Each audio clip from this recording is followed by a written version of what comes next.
The content editor arranges your page into rows and columns. This is important for the responsive nature of your website, as columns can be stacked on each other vertically as screen size decreases.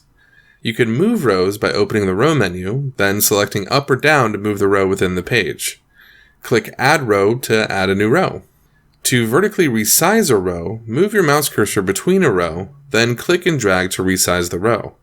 You can add a column to a row by opening the row menu, then selecting Add Column.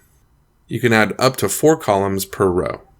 You can resize columns by moving your mouse cursor between them, then dragging to resize. A column can only be deleted if it does not contain any widgets. If the column is empty, just click the red X to delete it. Widgets are placed inside columns and can be easily moved by dragging and dropping them into different columns or rows.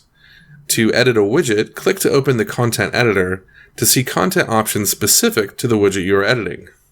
Click on the Design tab to see design options such as layout, background color, and spacing.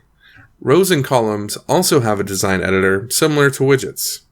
Just open the row menu and click Edit Design to change the row background and other design options.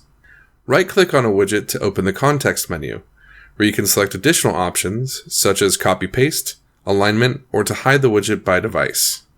All changes you make here are local changes that apply only to this widget.